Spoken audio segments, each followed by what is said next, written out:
Congratulations to the Nigerian Institute of Quantity Survey Foundation for actually engineering this opportunity for us to have this discussion openly and see how we can move forward in creating more space for women to have the same opportunities that men do.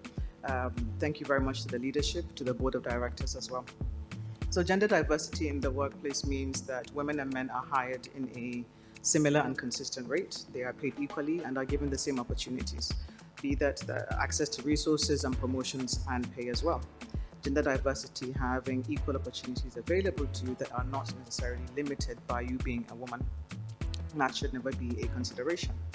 So the construction industry has a long synonymous relationship with a very manly, masculine focus, hard hats, heavy machinery, heavy equipment, and it's deeply ingrained in these stereotypes that we've come to associate with what construction and real estate actually is. Yes, it is a very physical job. It doesn't mean that women should be discounted from those roles.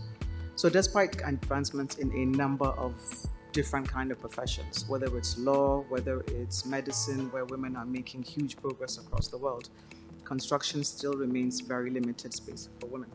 So we think that women remain significantly underrepresented.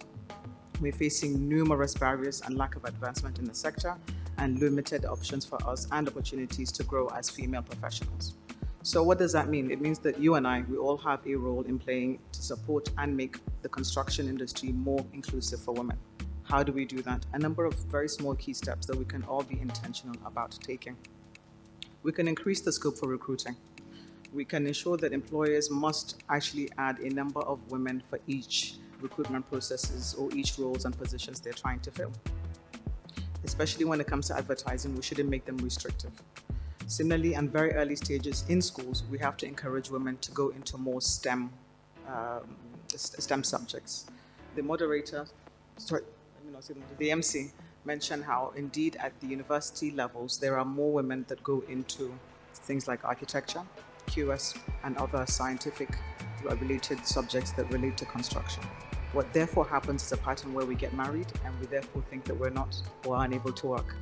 Or we get pregnant, which is a natural course of action, and we also think we can't work.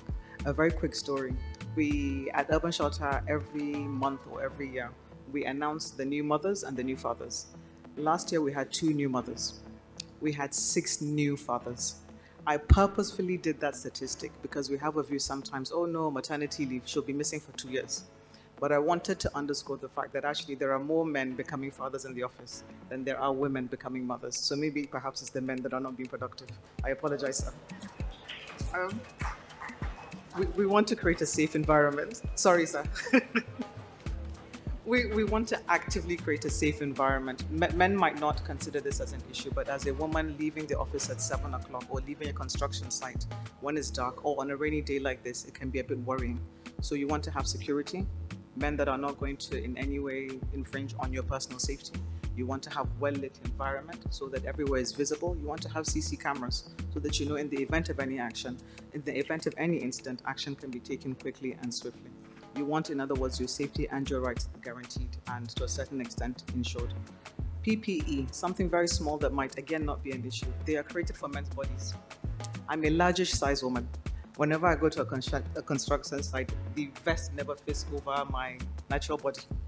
There are certain things, again, that when we realize women are part of it and when we make a bit of noise that not necessarily detracts but add attention and adds voice, they can be adapted to suit us.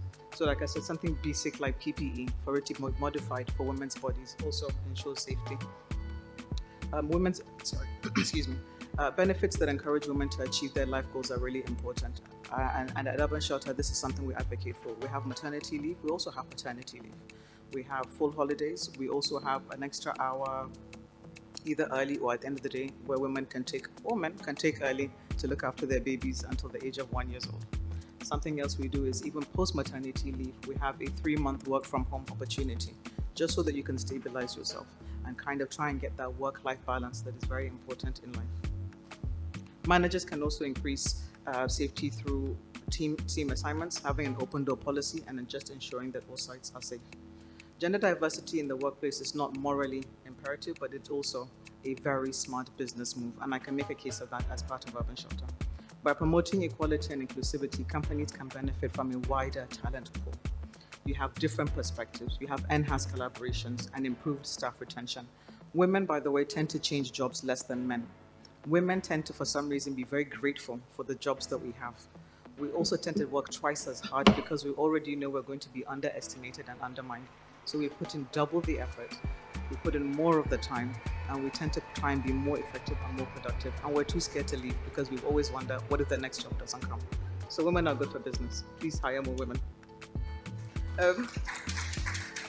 We are a better reflection of customers. What I mean by that is the decision makers in buying construction works, real estate, they're women. The men have the money, I won't lie, but it's the woman. We didn't think to put stores in urban shelter until I came on board 15 years ago and started saying, where is the store in the kitchen?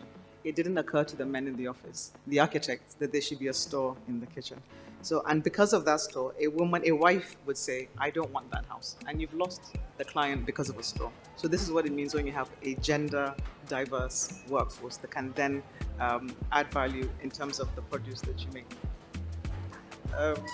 Sorry, I've lost where I am, 1 second. The construction industry gender gap is a pressing issue that demands immediate attention, and at Urban Shelter, we just demonstrate this. A change in mindset and a commitment to gender equality is really important to us.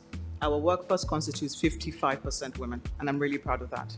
I'm slightly ashamed to say that the figure drops to 37% by the time we get to management, so that's senior positions.